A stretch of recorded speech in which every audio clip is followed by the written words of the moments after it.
तो स्टूडेंट्स आज हम लोग आखिरी चैप्टर करने जा रहे हैं इंटरनेशनल बिजनेस। अब आप देखेंगे सबसे पहले देखो, इंटरनेशनल बिजनेस नाम सुनते के साथ ही दिमाग में आता है इंटरनेशनल मतलब पूरी दुनिया। तो आपको भी पता है कि इंडिया के अंदर हम लोग पूरी दुनिया से बिजनेस करते हैं, ऐसा नहीं है कि हम लोग दूसरे देशों को इन्वॉल्व नहीं रखते। अब आप देख सकते हो अपना ये प्यारा देश भारत कहाँ पे है, दिख गया सबको? ऑब्वियसली दिखेगा यस सबने। सर, क्या? सबसे पहले सबने यही देखा होगा, है कि नहीं? Yes sir. तो यहाँ पे आप देखेंगे ये रहा, ठीक है।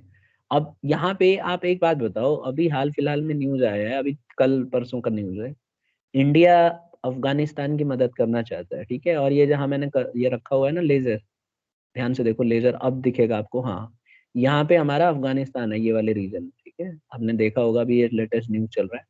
तो इंडिया को जब वीट भेजना था यहाँ से और मेडिसिन इक्विपमेंट भेजने थे, तो इंडिया ने क्या करा, पाकिस्तान से नजदीक पड़ रहा है ये देखो, यहाँ पे अपना पाकिस्तान है ये, ठीक है। यहाँ पे जहाँ पे मैंने रखा हुआ है लेजर, तो यहाँ से हमें वीट भेजना था। तो जब हमने इनसे रिक्वेस्ट किया तो इन्होंने बोला कि नहीं नहीं, ट्रक हमारे जाएंगे पाकिस्तान के, बस आप हमें ना सामान ला के दे दो, हम अपने ट्रक में भरेंगे और इनको ले जाके अफगानिस्तान वालों को देंगे। ठीक है। तो इंडिया वालों ने बोला यार तुम लोग बहुत ज्यादा सयाना बन रहे हो, तो मतलब यहाँ से तुम अपने ट्रक करोगे, कमाई तुम्हारी होगी, वीट हमारा जा रहा है वो भी फ्री में, ठीक है, और झंडा अपना लगा दोगे। तो हम लोग जो ये इतना सब दान पात्र कर रहे हैं इसका क्रेडिट तुम लोग ले लोगे। और वैसे भी इंडिया क्रेडिट नहीं चाहती है, लेकिन इंडिया को सबसे बड़ा डर ये था कि ये लोग जब लेके जाएंगे ना तो यहाँ पे घपलाबाजी करेंगे। आपको पता है पाकिस्तान में कितना फ्रॉड होता है। आप यहाँ से भेजोगे 1000 टन गेहूं, तो वहां पे मुश्किल से 100 टन 200 टन पहुंचाएंगे, बीच में सब अपना खा लेंगे इधर उधर। तो इंडिया के लिए ये ज्यादा कंसर्न, इंडिया को ये मैटर नहीं कर रहा था कि आप अपना झंडा लगाओ, जो लगाना लगाओ। लेकिन इंडिया को ये डर था कि ये तो यहाँ पे ब्लैक मार्केटिंग करेंगे, अपनी घटिया क्वालिटी का गेहूं अपना भेज देंगे, हमारा वाला निकाल लेंगे, या फिर आपस में खा पी लेंगे। मतलब हमें कुछ रूल पता चलेगा नहीं कि कितना भिजवाया क्या किया, ना हमारे पास कोई रिकॉर्ड होगा, और हमारा जो ट्रांसपोर्टर है उनको भी कुछ फायदा नहीं होगा ले जाने ले आने का।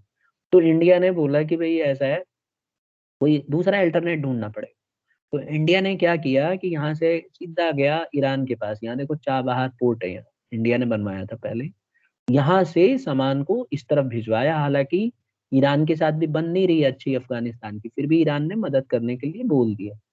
तो आप देखोगे इंटरनेशनल बिजनेस होती है, हर एक देश दूसरे देश की मदद करता है, ठीक है। हम लोग यहाँ से ईरान के साथ सप्लाई कर रहे हैं, ईरान की अच्छी नहीं बन रही है अफगानिस्तान के साथ, उसके बाद भी ईरान ने जाने के लिए अलाउ कर दिया, ठीक है। क्योंकि इंडिया ने बोला है कि भाई हमें अफगानिस्तान को भेजना है, और पीपल ऑफ अफगानिस्तान को भेजा है, ध्यान रखना। इंडिया कभी भी अफगानिस्तान को देश नहीं मानता अभी फिलहाल, क्योंकि जो तालिबान वालों ने करा है वो उन्होंने जबरदस्ती का करा हुआ है कब्जा उस पर। तो इंडिया बोलती है हमने पीपल ऑफ अफगानिस्तान के लिए भेजा है। देखना कभी भी न्यूज आएगा ना तो इंडिया ये नहीं बोलेगी कि हमने अफगानिस्तान को हेल्प करने के लिए भेजा, वो बोलेगा हमने पीपल ऑफ अफगानिस्तान के लिए वैक्सीन भेजा, पीपल ऑफ अफगानिस्तान के लिए हमने वीट भेजा। तो ये इंडिया की पॉलिसी रही है, लोगों के लिए भेज रही है, लोगों के बीच में अच्छा रिलेशन है इंडिया और पाकिस्तान, ये अफगानिस्तान के लोग, ठीक है। तो अच्छा, अब हमारी पाकिस्तान से इतनी खराब बनती है, उसके बाद भी देखो जब हम वीट भेज रहे हैं तो उनको तैयार होना पड़, क्यों? क्योंकि अगर वो मना करते हैं ना डायरेक्टली, तो पूरी दुनिया से प्रेशर आएगा कि भाई आप ऐसे कैसे मना कर सकते हो। जब हम कोई जहाज भी लेके जाते हैं ना ऊपर से, तो उस कंट्री से हमें पैसा देना पड़ता है, वो कंट्री हमसे पैसे लेती है। अगर मान लो हम कोई जहाज भेजते हैं अफगानिस्तान में और पाकिस्तान के ऊपर से जाती है, तो पाकिस्तान वाले उसके लिए हमें पैसे लेते हैं, ये बात पता थी सबको? Yes sir. ठीक है ना। तो ये इंटरनेशनल बिजनेस इसी को कहते हैं, जब हम कोई सामान एक देश से दूसरे देश में भेजते हैं। अब कोई भी सामान आप देखो, पूरी दुनिया से हम लोग ट्रेड कर सकते हैं, ऐसा नहीं है कि हम लोग ट्रेड नहीं कर सकते। हम लोग हर किसी देश को सामान भेजते हैं, भेजते रहे हैं, यहाँ से रास्ता है सुएज कैनाल से हम जाते हैं, जाके मतलब पूरा यूरोपियन कंट्री में हम लोग। और चाबहार पोर्ट भी हमने इसीलिए इंडिया ने बनाया कि यहाँ से हम सेंट्रल एशिया में घुस पाए। यहाँ से Afghanistan, Kazakhstan, Iran, Saudi Arabia, ये सब देशों को हम लोग सप्लाई कर सकें गुड्स, ठीक है। और कई देश ये नहीं चाहते, खास करके पाकिस्तान तो बिल्कुल नहीं चाहता कि भाई इस तरह से सब सफल हो, ठीक है। तो ये हम यूज करते हैं। और आपको पता है अमेरिका ने बहुत सारे सैंक्शन लगा रखे हैं ईरान के ऊपर, उसके बावजूद भी हम जबरदस्ती भेजते हैं, यहाँ से क्रूड ऑयल भी लाते हैं ईरान से। ठीक है, तो ये सारी चीजें हम लोग करते हैं। तो इंटरनेशनल बिजनेस कोई भी एक ऐसी बिजनेस होती है जो हम एक देश से दूसरे देश में हम लोग करते हैं। ठीक है, तो आज हम यही पढ़ने जा रहे हैं स्टूडेंट, बहुत ही क्रिटिकल, बहुत मतलब इंपॉर्टेंट चीजें हैं इसमें कि हम लोग इंटरनेशनल ट्रेड को कई नाम से जानते हैं। कई लोग इसको एक्सटर्नल ट्रेड बोलते हैं क्योंकि ये सामान बाहर जाता है। कई लोग इसको फॉरेन ट्रेड के नाम से भी जानते हैं, इसको फॉरेन ट्रेड बोलते हैं। और कई लोग इसको इंटरनेशनल बिजनेस भी बोलते हैं। तो सबसे पहले अगर हम मुझे इंटरनेशनल बिजनेस को डिफाइन करना होगा, एक्सप्लेन करना होगा, तो मैं बड़े सिंपल वर्ड्स में बोलूंगा कि buying and selling of goods and services between two country are called external trade, foreign trade या इंटरनेशनल ट्रेड, कुछ भी कह लो आप। तो क्या होता है, जब भी हम कोई सामान खरीदते हैं और बेचते हैं या फिर सर्विसेज को खरीदते हैं, सर्विसेज मतलब लेते हैं, यूज करते हैं दो देशों में, तो और वो दोनों देश एक मतलब अलग अलग दूर दूर रहते हैं, तो उसको हम लोग फॉरेन ट्रेड बोलते हैं। ठीक है, अपने देश के अलावा जब हम कोई खरीद बेच करते हैं दूसरे देश के साथ, तो उसको इंटरनेशनल बिजनेस बोलते हैं। Is it clear? Yes sir, clear. इससे क्या होता है, इससे क्या होता है students, it facilitates specialisation and efficient utilisation of resource. इससे ना हमें स्पेशलाइजेशन मिलती है और एफिशिएंट यूज कर सकते हैं हम रिसोर्सेज का। देखो कई देश में कुछ रिसोर्स बहुत ह्यूज अमाउंट में है, जैसे आप देखो सऊदी अरेबिया में तेल का भंडार है, ठीक है, इसी तरह से ईरान में भी है, इसी तरह से वेनेजुएला में भी है। तो आप देखेंगे यहाँ पे कि बहुत सारे देश ऐसे हैं जिनके पास नेचुरल रिसोर्सेज बहुत है। जैसे आप देखोगे यहाँ वेनेजुएला कहाँ है पता है किसी को? अमेरिका से सैंक्शन लगा हुआ है, इस तरफ है। तो ये वेनेजुएला मतलब अमेरिका ने सैंक्शन लगा रखे हैं वेनेजुएला से, नहीं तो वेनेजुएला के पास बहुत तेल है। भारत वेनेजुएला से तेल सीधा ये देखो ये वाला रूट अपनाएगा, यहाँ से सीधा लेके आ जाएगा इस तरफ। लेकिन प्रॉब्लम क्या है कि अमेरिका ने सैंक्शन लगाया, बोलता है कोई देश इससे लेगा तो फिर हमारे साथ दुश्मनी समझो। तो ये सब चीजें आती हैं, लेकिन फिर भी इंडिया मतलब अगर आप समझ सकते हो, आपस में एक देश की दूसरे देश से नहीं बनती है तो उसका सीधा सीधा इम्पैक्ट एक दूसरे देश पे पड़ जाता है। अभी ईरान से और अमेरिका से अच्छी नहीं बन रही है तो हमें बहुत नुकसान हो रहा है। नहीं तो हम लोग ईरान से सस्ता क्रूड ऑयल मंगाते हैं, तो पेट्रोल डीजल का जो हुआ हल्ला हो रहा है ना, ये हमें थोड़ा सस्ते में मिलता है। ठीक है, इसी तरह से सऊदी अरेबिया ने पंगा किया अभी कुछ दिन पहले कि भाई तेल के रेट महंगे कर दिए, तो इंडिया ने सीधा किससे लेना शुरू कर दिया, अमेरिका से। बोल रहा है ठीक है तुम लोगों से हम कम लेंगे, जितना तेल लेता था उसका आधा कर दिया और सीधा अमेरिका से लेना शुरू कर दिया। हालांकि आप देखोगे डिस्टेंस बहुत है, लेकिन फिर भी सस्ता पड़ेगा। तो ये हर एक कंट्री को करना पड़ता है। ठीक है, तो फॉरेन ट्रेड क्या है, buying and selling of goods and services between two country, that is known as foreign trade. Point clear है स्टूडेंट्स यहाँ तक? Yes sir. अब सवाल ये उठता है कि हम इंटरनेशनल बिजनेस क्यों करते हैं? तो भाई इंटरनेशनल बिजनेस हम करते हैं कि हम उसका फायदा उठा सकें। जैसे some countries being in a better position to produce better quality of product at a lower cost than what the other nations can do. कुछ कंट्रीज को इतना फायदा होता है कि उनके पास रिसोर्सेज होते हैं, तो सस्ते में उनको मिल जाता है सामान, तो क्यों ना कोई दूसरा देश भी उनसे ले। तो इसीलिए जिन देशों में पेट्रोल ज्यादा है ना, क्रूड ऑयल ज्यादा है, वो देश बहुत सारा क्रूड ऑयल भेजते हैं पूरी दुनिया को, और पूरी दुनिया उनसे लेती है। और कई देश ऐसे हैं जहाँ पे क्रूड ऑयल निकलता ही नहीं है। जैसे मान लो जितना उनको जरूरत है उससे कम निकलता है, जैसे इंडिया ही है। इंडिया के पास क्रूड ऑयल है, ऐसा नहीं है कि हमारे पास क्रूड ऑयल नहीं है, हम भी आसाम में निकालते हैं, लेकिन हमारा एक्सट्रैक्शन ज्यादा नहीं है, मतलब हमारे पूरे भारत की लागत उसमें निकल नहीं सकती। तो हमारी मजबूरी है, हमें दूसरे देशों से लेना पड़ता है, बहुत पैसा हमारा खर्च होता है। ठीक है, तो ये वजह है इंटरनेशनल बिजनेस करने की। कोई भी देश अकेले सब कुछ तो कर नहीं सकता। ठीक है, ऐसा बहुत वर्ल्ड में सिर्फ एक ही देश है जो अपने बलबूते डिपेंडेंट है। मतलब अगर कल को लड़ाई हो जाती है, मान लो वार हो जाए, और एक देश दूसरे देश की मदद करना बंद कर दे, बिल्कुल भी कोई भी सामान ना ले ना दे, तो आप देखो सिर्फ एक ही देश है जो सरवाइव कर पाएगा, बाकी सब देश बर्बाद हो। कौन सा देश है वो, गेस करो। इजराइल। नहीं, इसराइल भी कई चीजों के लिए दूसरों पे डिपेंडेंट जापान। ना। अमेरिका। हम्म, चलो क्लू दे दूं, यूरोपियन यस। कंट्री है, यूरोपियन कंट्री है। रशिया। रसिया तो बिल्कुल नहीं। फ्रांस। ब्रिटेन। अब जाके एक बच्चे ने सही बताया, फ्रांस। ठीक है, फ्रांस में जो लोग हैं ना, मतलब वहां पे हर चीज अपने सेल्फ एफिशिएंट कंट्री माना जाता है। हालांकि बिजनेस करता है, बहुत देशों से खरीदता बेचता है, लेकिन मैं मुसीबत के समय बोल रहा हूँ कि फ्रांस में लगभग सभी रिसोर्स थोड़े बहुत मिल जाएंगे। मतलब इतना है कि वो अपना नीड अपने सेल्फ एफिशिएंट है वो, मतलब वो अपना पूरा भरपाई कर लेगा। जितना उसको पेट्रोल चाहिए, क्रूड ऑयल चाहिए, वो उसके पास अवेलेबल है। खाने पीने का सारी फसल वहां हो जाती है ऑलमोस्ट, मतलब वो सरवाइव कर सकते हैं, बाकी कंट्री नहीं कर पाती। कुछ ना कुछ शॉर्टेज हो जाएगी। जैसे मान लो इंडिया का एग्जांपल, तो इंडिया में बहुत ज्यादा लोग हैं, तो इसके लिए मुश्किल हो जाएगा, मतलब क्रूड ऑयल इसका कम पड़ जाएगा, नहीं मिलेगा क्रूड ऑयल। और भी बहुत सारी चीजें हैं जो इंडिया में नहीं मिलेंगी, तो ऐसे ही हर कंट्री के साथ प्रॉब्लम। ठीक है, तो इसीलिए इंटरनेशनल बिजनेस बहुत जरूरी है आज की डेट में। बिना इंटरनेशनल बिजनेस के आप सर्वाइव नहीं कर सकते। हर हालत में आपको इंटरनेशनल बिजनेस चाहिए चाहिए। अब हम पढ़ेंगे डिफरेंस डोमेस्टिक बिजनेस की और इंटरनेशनल बिजनेस की, दोनों में डिफरेंस क्या है।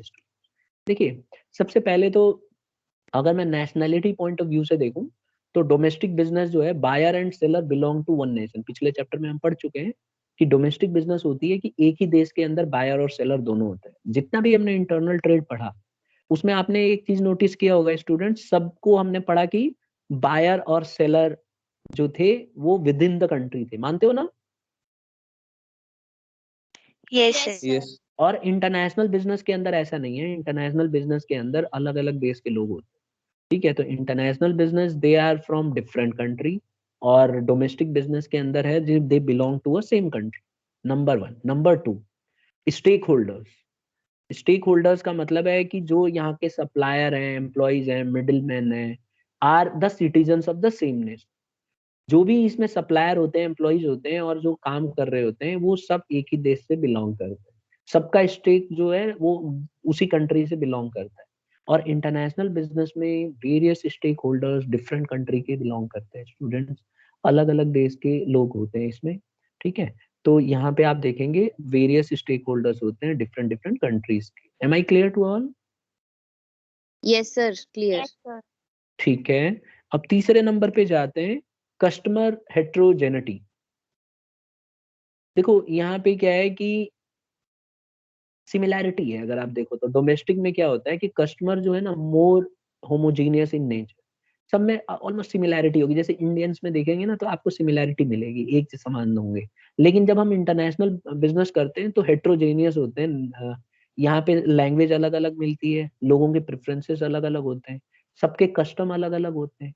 ठीक है, तो फॉरेन कंट्रीज में आप देखोगे लोगों के कस्टम्स अलग हैं, भाषा अलग है, उनकी चॉइस भी काफी डिफरेंट मिलेगी। लेकिन इंडिया में आप आओगे तो यहाँ पे एक जैसी चॉइस ऑलमोस्ट मिलेगी।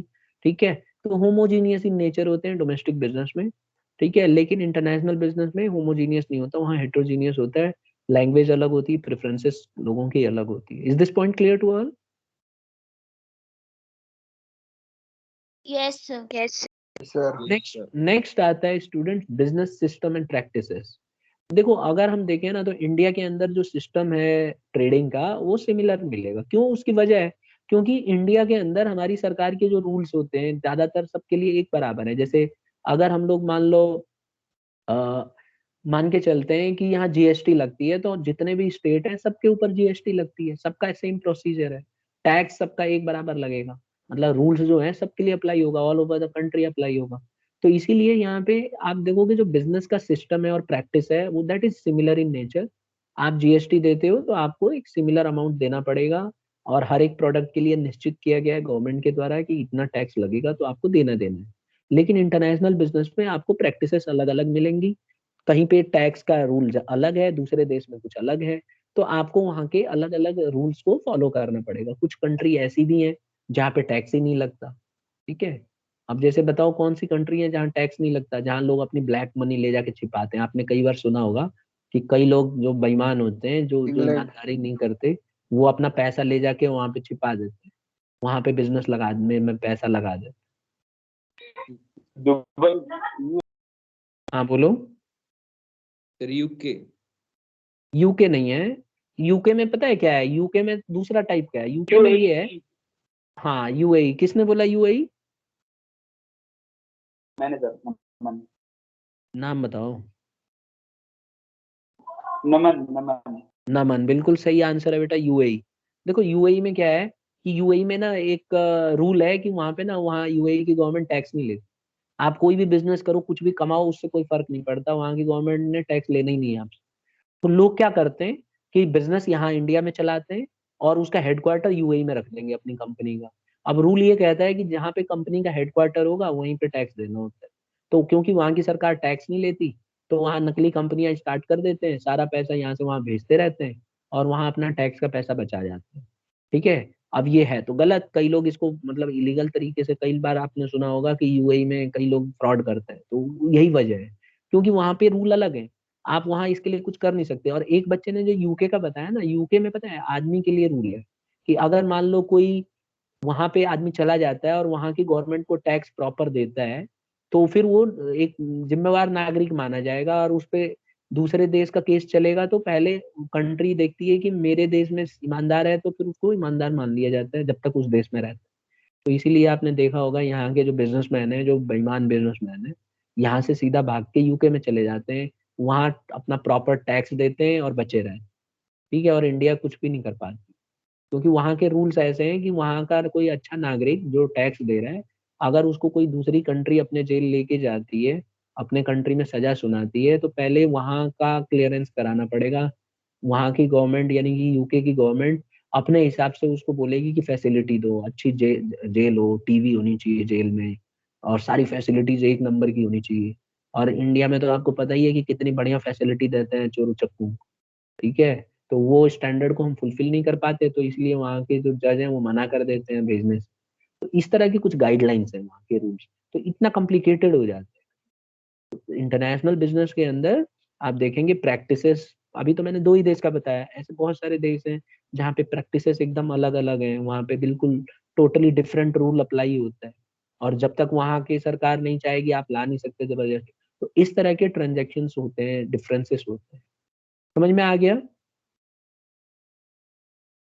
Yes, sir. तो जब हम इंटरनेशनल Yes. बिजनेस करते हैं, तो क्योंकि बिजनेस सिस्टम और प्रैक्टिसेस अलग अलग होती हैं हर देश की, तो बहुत ही कॉम्प्लिकेटेड प्रोसेस हो जाता है इसको कैरी ऑन करना। फिर आता है पॉलिटिकल सिस्टम। देखो हर एक कंट्री का अलग अलग पॉलिटिकल सिस्टम है। ठीक है। हर एक कंट्री का, तो डोमेस्टिक में सब्जेक्ट टू सेम कंट्री, क्योंकि डोमेस्टिक में क्या है, एक ही देश में सारे कंट्रीज वो कंपनियां होती हैं, तो सबके लिए एक रूल अप्लाई होता है, तो उसमें हमारी कोई प्रॉब्लम नहीं आती। लेकिन इंटरनेशनल बिजनेस के अंदर अलग अलग कंट्री होती है और सबके रूल्स अलग अलग होते हैं, तो पॉलिटिकल सिस्टम भी रहता है, वहाँ रिस्क रहता है। रिस्क इसलिए रहता है कि कई देश जो है, कई देशों के ऊपर हो सकता है कि कई देश के ऊपर बैन हो जाए या उनका वार स्टार्ट हो जाए, एक देश से दूसरे देश की बनती नहीं है, तो इसकी वजह से बहुत प्रॉब्लम होती है। जैसे मैंने आपको वेनेजुएला का बताया कि अमेरिका ने बैन लगा रखा है वेनेजुएला के ऊपर, ईरान के ऊपर, तो उनसे कोई भी देश अगर ट्रांजैक्शन करता है, बिजनेस करता है, तो अमेरिका फिर उसको अपना दुश्मन मानता है। तो इसीलिए पहले इंडिया ईरान से बहुत सारा क्रूड ऑयल लेता था। ठीक है। फिर अमेरिका ने ईरान के ऊपर सैंक्शन लगा दिया, लेकिन इंडिया चुपचाप लेता रहा लेता रहा। मैं अभी बता रहा हूँ। फिर क्या हुआ कि वार्निंग आई ट्रम्प की। एक बार आपने देखा होगा न्यूज में, जब कोरोना आया था तब उसने वार्निंग किया था कि इंडिया मान जाए नहीं तो हमें कुछ एक्शन लेना पड़ेगा। इंडिया वाले चुपचाप अपना पेट्रोल खरीदने में लगे हुए थे, फटाफट भंडार भर लेने। तो इंडिया को मना करना पड़ गया ईरान को कि भाई देखो हम अभी नहीं ले सकते, तुम्हारे ऊपर सैंक्शंस लगे हुए। तो ये स्टूडेंट, ये एक रीजन, आप देखो दूसरे देश की वजह से हमें अपना कारोबार बंद करना पड़ा। और हमने जो पोर्ट बनाया था शाहबाद, वो उसमें इतना अरबों रुपए हमने लगाए और वो पूरा मतलब हमारा नुकसान हो गया। अब धीरे धीरे हम बिजनेस कर रहे हैं, लेकिन अभी भी हम दूसरे देश की मदद करने के लिए कर रहे हैं। अगर डायरेक्टली करेंगे तो फिर अमेरिका इंटरफेयर करेगा। तो ये दिक्कत है हमारे साथ। जब हम दूसरे देश के साथ करते हैं तो सब्जेक्ट टू पॉलिटिकल सिस्टम आ जाता है, वहाँ का कंट्री के क्या रूल हैं, क्या उसने सैंक्शंस लगाए हैं, उसका अच्छा दोस्त है कि नहीं, अगर नहीं है तो फिर हम उसके साथ बिजनेस करेंगे तो वो नाराज हो जाएगा। तो इस तरह से चलता रहे। Is this clear to all? Yes, sir. Yes, sir. ठीक है। फिर आता है बिजनेस रेगुलेशंस एंड पॉलिसीज। देखो होता है क्या है कि डोमेस्टिक में ना subject to rules and laws, taxation policy of the same nation. तो यहाँ पे वो मैंने शुरू में ही आपको बता दिया था कि जीएसटी वगैरह जो है इंडिया में हर हर एक स्टेट पे वैसे ही लागू होता है। तो हम उस लॉ को फॉलो करते हैं और हमें पता है कि कौन कौन सी पॉलिसी है, उसी पॉलिसी को हम आंख मूंद के फॉलो कर लेते हैं। लेकिन इंटरनेशनल बिजनेस बिजनेस के अंदर हर देश का अलग अलग पॉलिसी है, हर देश के अलग अलग रेगुलेशन है, तो हमें उसको फॉलो करना पड़ता है। ठीक है। अब जैसे मान लीजिए हमें यूरोपियन कंट्री से कोई सामान मंगाना है, ये देखो मैप दिखा रहा हूँ, यहाँ देखो लेजर से दिखा रहा हूँ, ये यूरोपियन कंट्री से हमें सामान मंगाना है, तो किधर से जाएंगे बेटा? ये वाला रास्ता ठीक रहेगा, यहाँ से नाव से ये सीधा चले गए चले गए, और यहाँ पे एक थोड़ा सा बना रखा है, आर्टिफिशियल वो बना रखा है, कैनाल, पता है आपको? सुई कनाल। हाँ, यहाँ पे थोड़ा सा ना काट के पानी भर देते हैं और इस पे नाव ना तैर के चली जाती है, इतना सा रास्ता पतला सा है, इसको आर्टिफिशियल बोलते हैं। तो यहाँ पे जो जो कंट्री है ना सब मजे उठाती हैं, बहुत अच्छा खासा टैक्स वसूलती है, ठीक है। तो यहाँ से जब भी नाव जाएगी तो ये लोग टैक्स वसूलेंगे। आपको याद होगा एक बार बीच में नाव फंस गई थी यहीं, तो 2-3 दिन बिजनेस ठप हो गया था। तो यूरोपियन कंट्री से हमें सामान भेजना होगा तो हम ये शॉर्टकट रास्ता अपनाते हैं। अगर ये खराब हो जाए, एक बार को ये देश मना कर दे, तो हमें ये ऐसे घूम के जाना पड़ेगा लाने, ठीक है। तो आप देखो यहाँ पे अलग अलग पॉलिसी है हर कंट्री के, हर कंट्री अपने हिसाब से टैक्स वसूलती है, ठीक है, और हमें वो टैक्स देना पड़ता है, तभी हम अपना सामान आगे भेज सकते हैं। तो कुल मिला के यहाँ पे यही हम समझ रहे हैं कि इंटरनेशनल बिजनेस के अंदर ये सब चीजें हमें देखने होते हैं, पॉलिसीज को हमें फॉलो करना पड़ता है कि कौन से देश की क्या पॉलिसी है, उसके बगैर हम अपना सामान नहीं बेच सकते। और एक और आता है करेंसी, एक और प्रॉब्लम आती है स्टूडेंट्स करेंसी की। देखो डोमेस्टिक में ना डोमेस्टिक करेंसी का इस्तेमाल होता है, जैसे अगर आप देखोगे इंडिया के अंदर इंडियन करेंसी का इस्तेमाल होता है, लेकिन फॉरेन कंट्री में अगर आप ट्रांजैक्शन करोगे तो आपको वहां की करेंसी का इस्तेमाल करना पड़ेगा, आपके पास उनकी करेंसी होनी चाहिए ट्रांजैक्शन करने के लिए। तो ये एक सबसे बड़ी समस्या आती है इंटरनेशनल बिजनेस के। तो ये दोनों में डिफरेंस है, जो जो हमने डिफरेंस पढ़ा एक बार जल्दी से रिवाइज कर लेते हैं।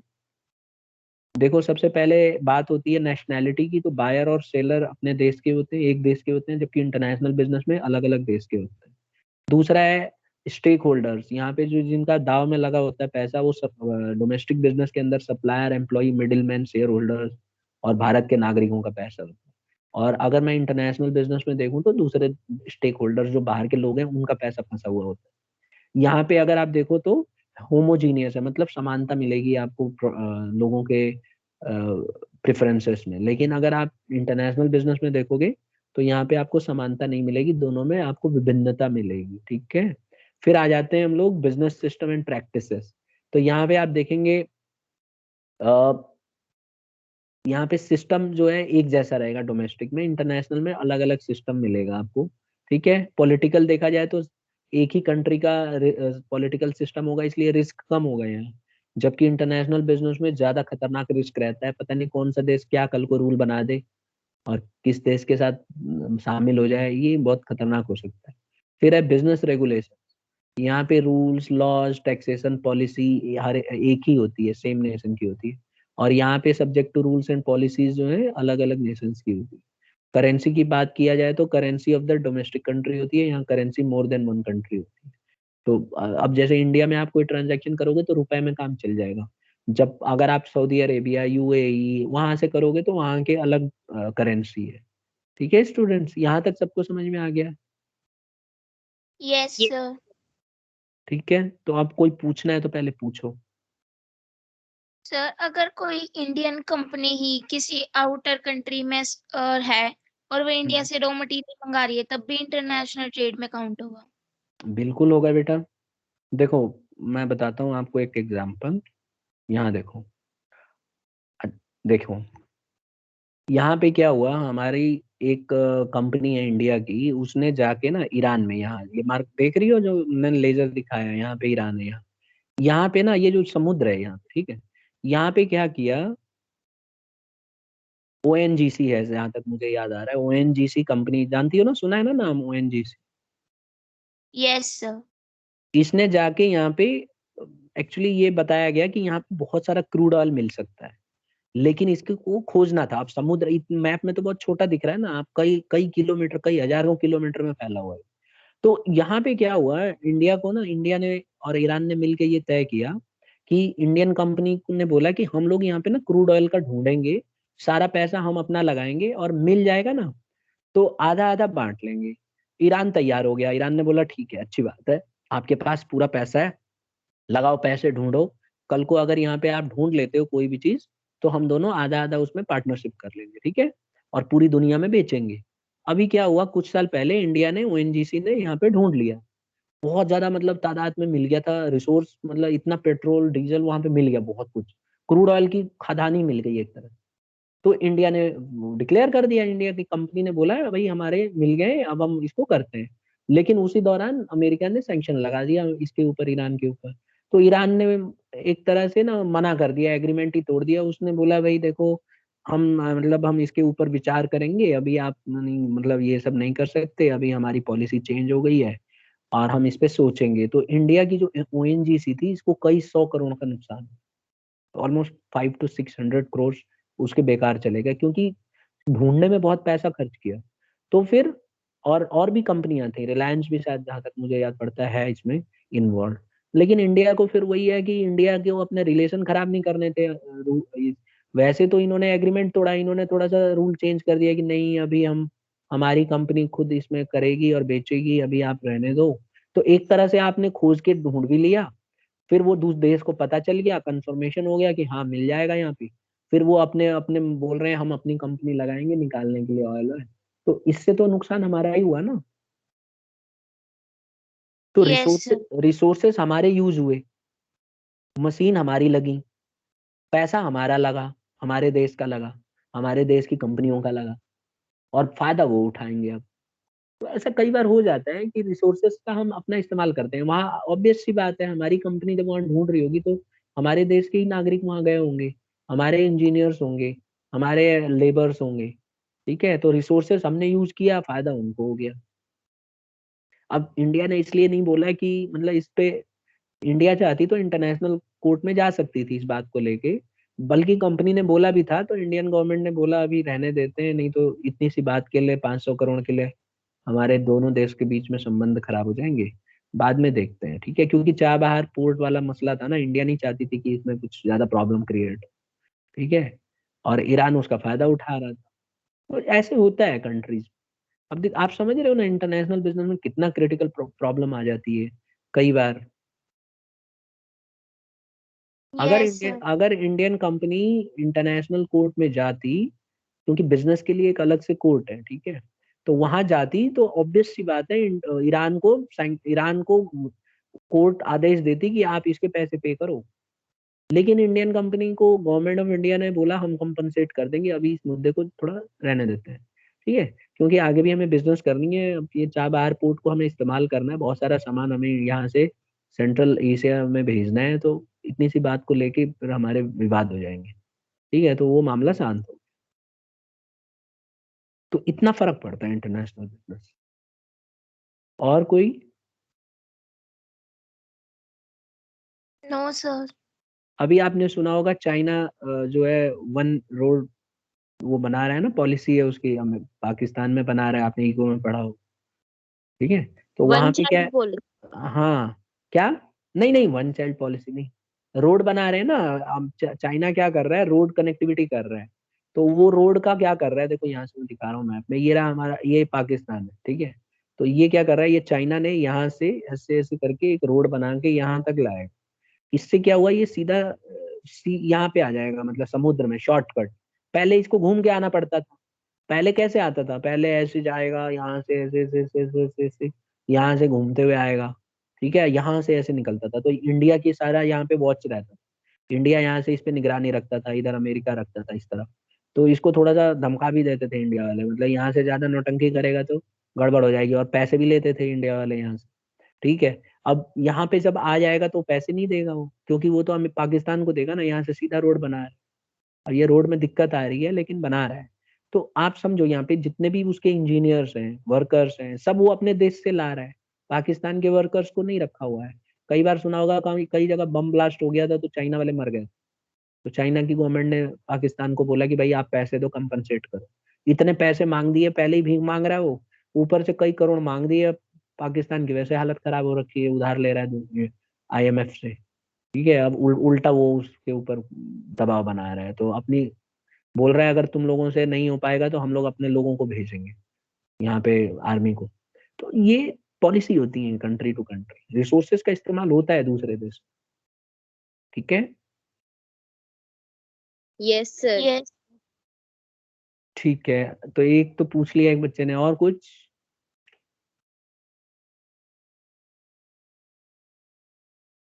प्रॉब्लम पता है नो। क्या है हमारे, हमारी क्लास में एक अच्छी और खराब प्रॉब्लम ये है कि बच्चे पूछते कम है, बहुत कम पूछते हैं। जब आपके मन में कोई हेजिटेशन आती है तो उसको पूछना ज्यादा बेटर रहता है। ठीक है, तो आज इतना ही कर सकते हैं हम लोग। ठीक है ना, आपने पढ़ लिया, आज हमने दो तीन पढ़ी। एक तो हमने पढ़ा कि इंटरनेशनल बिजनेस होता क्या है, फिर हमने पढ़ा कि भाई इंटरनेशनल बिजनेस करने का मतलब रीजन क्या है, किस वजह से हम इंटरनेशनल बिजनेस करते हैं। उसमें हमने पढ़ा कि हर एक देश दूसरे के ऊपर डिपेंडेंट है, या एक अकेला देश सब कुछ नहीं कर सकता, तो इसीलिए उसको दूसरे पे डिपेंड होना पड़ता है। इंटरनेशनल बिजनेस नहीं करेंगे तो मर जाएंगे सब। तो फिर हमने पढ़ा डिफरेंस, डोमेस्टिक बिजनेस और इंटरनेशनल बिजनेस के बीच में डिफरेंस क्या है। ठीक है, तो इसके हम लोगों ने 7 पॉइंट्स पढ़े। ये मैंने आपको नोट्स बनाने के लिए अलग से ये एक चार्ट बना दिया है। ठीक है, तो इसकी पीडीएफ मैं आपको भेज दूंगा आज। यहाँ तक आप करके रखो, अगली क्लास जब हमारी स्टार्ट होगी तो हम लोग इंटरनेशनल बिजनेस के बेनिफिट्स पढ़ेंगे कि इससे फायदा क्या क्या है। ठीक है, तो आज इतना ही करें स्टूडेंट्स, टाइम हो गया हमारा। Yes. Thank you. Yes. ठीक है स्टूडेंट्स।